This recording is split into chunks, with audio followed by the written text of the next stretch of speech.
നമസ്കാരം. നമ്മളിന്ന് സംസാരിക്കാൻ പോകുന്നത് രാഷ്ട്രം എന്നതിനെക്കുറിച്ചാണ്. എപ്പോഴും കേൾക്കുന്നൊരു വാക്കാണത്, അല്ലേ? നമ്മുടെയൊക്കെ ജീവിതത്തെ ഇത്രയധികം സ്വാധീനിക്കുന്ന ഒന്നാണ് രാഷ്ട്രം.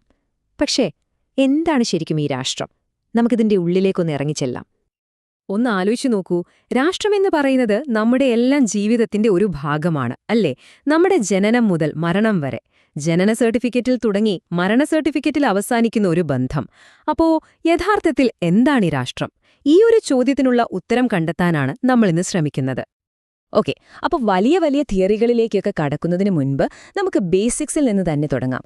എന്തൊക്കെ കാര്യങ്ങൾ ഒരുമിച്ച് ചേരുമ്പോഴാണ് നമ്മൾ ഒന്നിനെ രാഷ്ട്രം എന്ന് വിളിക്കുന്നത്? അതിന്റെ പാഠപുസ്തകത്തിലെ നിർവചനം എന്താണെന്ന് നോക്കാം. പൊളിറ്റിക്കൽ സയൻസിലെ പൊതുവെ എല്ലാവരും അംഗീകരിക്കുന്ന 4 കാര്യങ്ങളുണ്ട്. 1, ജനങ്ങൾ വേണം, അതായത് പോപ്പുലേഷൻ. 2, ഒരു നിശ്ചിത ഭൂപ്രദേശം, അതിർത്തികളൊക്കെയുള്ള ഒരു സ്ഥലം. 3, ഒരു ഗവൺമെന്റ്, കാര്യങ്ങൾ നോക്കി നടത്താൻ ഒരു സിസ്റ്റം. പിന്നെ 4-മത്തേത്, ഇതാണ് ഏറ്റവും പ്രധാനം, പരമാധികാരം അഥവാ സോവറനിറ്റി. അതായത് സ്വന്തം രാജ്യത്തിനകത്തും പുറത്തുമുള്ള കാര്യങ്ങളിൽ സ്വന്തമായി തീരുമാനമെടുക്കാനുള്ള പരമമായ അധികാരം. മറ്റാരും ഇടപെടാൻ പാടില്ല. പക്ഷേ ഒരു മിനിറ്റ്, ഈ 4 കാര്യങ്ങൾ മാത്രം അറിഞ്ഞാൽ മതിയോ? ഇല്ല, ഇത് കഥയുടെ തുടക്കം മാത്രമാണ്. രാഷ്ട്രം എന്താണെന്നുള്ള യഥാർത്ഥ ചർച്ച, ആ വലിയ സംവാദം തുടങ്ങുന്നത് തന്നെ ഇവിടെ നിന്നാണ്. കാരണം രാഷ്ട്രത്തെ പല പല രീതിയിൽ നമുക്ക് നോക്കിക്കാണാൻ പറ്റും. ഓരോ വലിയ ചിന്തകരും അതിനെ കണ്ടത് ഓരോ രീതിയിലാണ്. അപ്പോ രാഷ്ട്രത്തെ ശരിക്കും മനസ്സിലാക്കാൻ നമ്മളെ സഹായിക്കുന്ന 6 വ്യത്യസ്ത കാഴ്ചപ്പാടുകളിലൂടെ അല്ലെങ്കിൽ ലെൻസുകളിലൂടെ നമുക്കൊന്ന് കടന്നുപോകാം. ഇതൊരു തരം ചീറ്റ് ഷീറ്റ് പോലെ കാണാം. രാഷ്ട്രം എല്ലാവർക്കും ഒന്നല്ല. പ്ലേറ്റോയെയും ഹെഗലിനെയും പോലുള്ളവർക്ക് അതൊരു ധാർമ്മിക സ്ഥാപനമാണ്. പക്ഷേ മാർക്സിനെ സംബന്ധിച്ചിടത്തോളം അത് വർഗങ്ങളെ അടിച്ചമർത്താനുള്ള ഒരു ടൂളാണ്. വെബറിന് അത് ബലപ്രയോഗം നടത്താൻ അധികാരമുള്ള ഒരു സംഘടനയാണ്. ഫൂക്കോയെ പോലുള്ള ഉത്തരാധുനികർക്ക് അതൊരു അധികാര ശൃംഖലയാണ്. കണ്ടില്ലേ എത്ര വ്യത്യസ്തമായ ആശയങ്ങളാണെന്ന്? നമുക്കിതിൽ ചില പ്രധാനപ്പെട്ടതിലേക്ക് ഒന്ന് ആഴത്തിൽ നോക്കാം. നമുക്ക് അരിസ്റ്റോട്ടലിൽ നിന്ന് തുടങ്ങാം. മനുഷ്യൻ സ്വഭാവത്താൽ ഒരു രാഷ്ട്രീയ മൃഗമാണ്. വളരെ പ്രശസ്തമായ ഒരു വാചകമാണിത്. അദ്ദേഹം എന്താണ് ഉദ്ദേശിച്ചത്? അദ്ദേഹത്തിന്റെ കാഴ്ചപ്പാടിൽ രാഷ്ട്രം എന്ന് പറയുന്നത് വളരെ സ്വാഭാവികമായ ഒന്നാണ്. മനുഷ്യർക്ക് ഒരുമിച്ച് നല്ലൊരു ജീവിതം നയിക്കാൻ, ഒരു ധാർമ്മികമായ ജീവിതം നയിക്കാൻ സഹായിക്കുന്ന ഒരു സംവിധാനം, അതാണ് രാഷ്ട്രം. ഇനി നേരെ ജർമ്മൻ സോഷ്യോളജിസ്റ്റായ മാക്സ് വെബറിലേക്ക് വരാം. അദ്ദേഹത്തിന്റെ നിർവചനം ഒരുപക്ഷെ ഏറ്റവും സ്വാധീനം ചെലുത്തിയ ഒന്നാണ്. എന്താണ് രാഷ്ട്രം? ഒരു നിശ്ചിത സ്ഥലത്ത് ബലം പ്രയോഗിക്കാനുള്ള നിയമപരമായ കുത്തകാവകാശം കയ്യിലുള്ള ഒരു സംഘടന. ഇവിടെ 2 വാക്കുകൾ വളരെ പ്രധാനമാണ്: നിയമപരം, പിന്നെ കുത്തക. അതായത് മറ്റാർക്കും അങ്ങനെ ബലം പ്രയോഗിക്കാൻ പറ്റില്ല. പോലീസിനും പട്ടാളത്തിനും മാത്രം അത് ചെയ്യാൻ കഴിയുന്നത് അതുകൊണ്ടാണ്. അവർക്ക് സ്റ്റേറ്റിന്റെ അനുവാദമുണ്ട്. തോമസ് ഹോബ്സിന്റെ കാഴ്ചപ്പാട് കുറച്ചുകൂടി ഡാർക്കാണ്.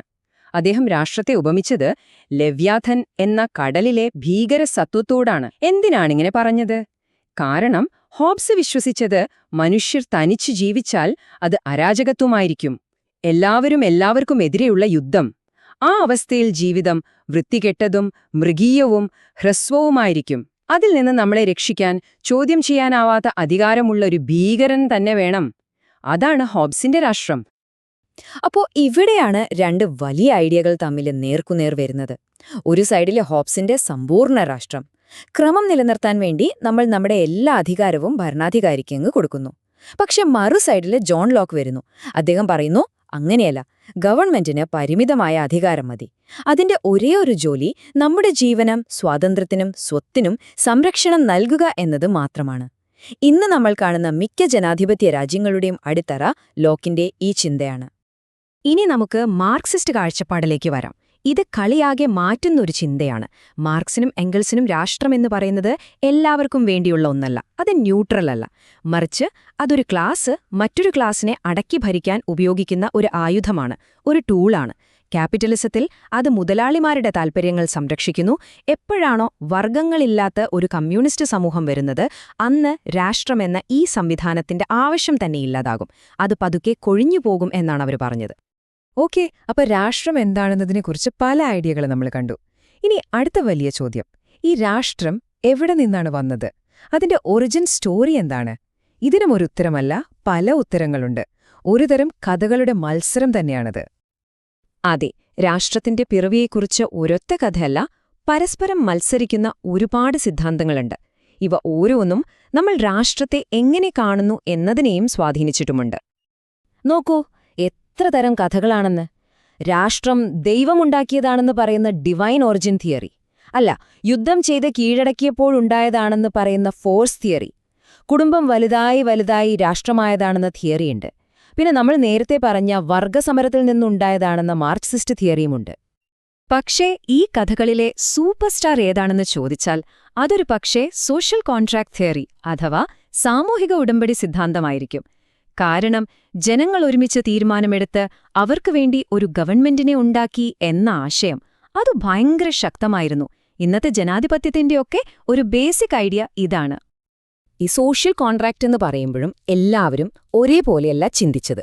3 പ്രധാന ആളുകളുണ്ട്. ഹോബ്സ് പറഞ്ഞു, ആ അരാജകത്വത്തിൽ നിന്ന് രക്ഷപ്പെടാൻ നമ്മളൊരു ശക്തനായ ഭരണാധികാരിക്ക് എല്ലാം വിട്ടുകൊടുത്തു. പക്ഷെ ലോക്ക് പറഞ്ഞു, അങ്ങനെയല്ല, നമ്മുടെ അവകാശങ്ങൾ സംരക്ഷിക്കാൻ വേണ്ടി മാത്രം നമ്മളൊരു ഗവൺമെന്റിനെ ഉണ്ടാക്കി. ഇനി റൂസോയുടെ ഐഡിയ കുറച്ചുകൂടി വ്യത്യസ്തമാണ്. അദ്ദേഹം പറഞ്ഞത് ജനങ്ങളുടെ ഒരു പൊതുവായ ഇച്ഛ അല്ലെങ്കിൽ ജനറൽ വിൽ നടപ്പിലാക്കാനാണ് രാഷ്ട്രമുണ്ടായതെന്നാണ്. ഇതിൽ നിന്നാണ് ജനങ്ങളാണ് പരമാധികാരികൾ എന്ന ആശയം വരുന്നത്. അപ്പോ ഈ സോഷ്യൽ കോൺട്രാക്ട് തിയറിയൊക്കെ ഫിലോസഫിക്കലായി വളരെ ഇൻട്രസ്റ്റിംഗ് ആണെങ്കിലും ഇന്ന് മിക്ക ഹിസ്റ്റോറിയൻസും പൊളിറ്റിക്കൽ സയന്റിസ്റ്റുകളും വിശ്വസിക്കുന്നത് മറ്റൊരു കാര്യമാണ്. അതാണ് ഹിസ്റ്റോറിക്കൽ അല്ലെങ്കിൽ എവല്യൂഷണറി തിയറി. അതായത് രാഷ്ട്രമെന്ന് പറയുന്നത് ഒറ്റ ദിവസം കൊണ്ട് ഒരു കരാർ എഴുതി ഉണ്ടാക്കിയ ഒന്നല്ല, മറിച്ച് ആയിരക്കണക്കിന് വർഷങ്ങൾ കൊണ്ട് കുടുംബം, മതം, യുദ്ധം, സാമ്പത്തികം ഇങ്ങനെ പല പല കാര്യങ്ങളുടെ സ്വാധീനത്തില് പതുക്കെ പതുക്കെ വളർന്നുവന്ന ഒരു സ്ഥാപനമാണ്. ഇപ്പൊ നിങ്ങൾക്ക് തോന്നുന്നുണ്ടാവും, ഈ പഴയ അരിസ്റ്റോട്ടിലിന്റെയും ഹോബ്സിന്റെയും ഒക്കെ തിയറികൾക്ക് ഇന്നെന്ത് പ്രസക്തിയാണുള്ളതെന്ന്. പക്ഷെ ഒരു കാര്യമുണ്ട്, ഈ പഴയ ആശയങ്ങളാണ് നമ്മൾ ഇന്ന് ഗവൺമെന്റിനെ എങ്ങനെ കാണുന്നു, അതിൽ നിന്ന് എന്ത് പ്രതീക്ഷിക്കുന്നു എന്നതിനെയൊക്കെ തീരുമാനിക്കുന്നത്. അതെങ്ങനെയാണെന്ന് നോക്കാം.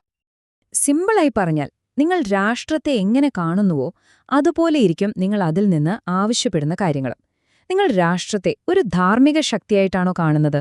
എങ്കിൽ നിങ്ങൾ അതിൽ നിന്ന് ക്ഷേമപ്രവർത്തനങ്ങൾ പ്രതീക്ഷിക്കും. ഒരു വെൽഫെയർ സ്റ്റേറ്റ് വേണമെന്ന് പറയും. അതല്ല, അതൊരു നിയമ സംവിധാനം മാത്രമാണെന്ന് വിശ്വസിച്ചാൽ നിങ്ങൾ ക്രമസമാധാനം മാത്രം ആവശ്യപ്പെടും. ഇനി നിങ്ങളൊരു മാർക്സിസ്റ്റ് ആണെങ്കിൽ അതൊരു വർഗത്തിന്റെ ആയുധമാണെന്ന് കണ്ട് അതിനെതിരെ പ്രവർത്തിക്കും. കണ്ടില്ലേ, നമ്മുടെ കാഴ്ചപ്പാടാണെല്ലാം തീരുമാനിക്കുന്നത്. അപ്പൊ ചുരുക്കി പറഞ്ഞാൽ ഇതാണ് കാര്യം. ഇന്ന് നിങ്ങൾ ഗവൺമെന്റ് എന്റെ അവകാശങ്ങൾ സംരക്ഷിക്കണം എന്ന് പറയുമ്പോൾ നിങ്ങൾ അറിയാതെ സംസാരിക്കുന്നത് നൂറ്റാണ്ടുകൾക്കു മുൻപുള്ള ജോൺ ലോക്കിന്റെ ആശയങ്ങളാണ്. രാഷ്ട്രം എല്ലാവർക്കും നീതി നൽകണം എന്ന് വിശ്വസിക്കുമ്പോൾ അതിന്റെ വേരുകൾ കിടക്കുന്നത് പ്ലേറ്റോയിലും അരിസ്റ്റോട്ടലിനുമാണ്.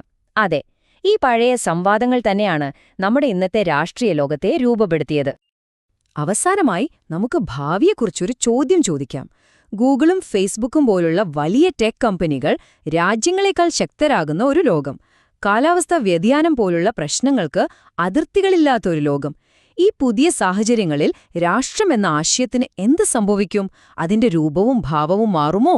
അതിർത്തികളും പരമാധികാരവും പഴയ കഥയാകുമോ? ഈ ഒരു ചോദ്യം നിങ്ങൾക്കും ചിന്തിക്കാനായി വിട്ടുതരുന്നു. അടുത്ത തവണ കാണാം.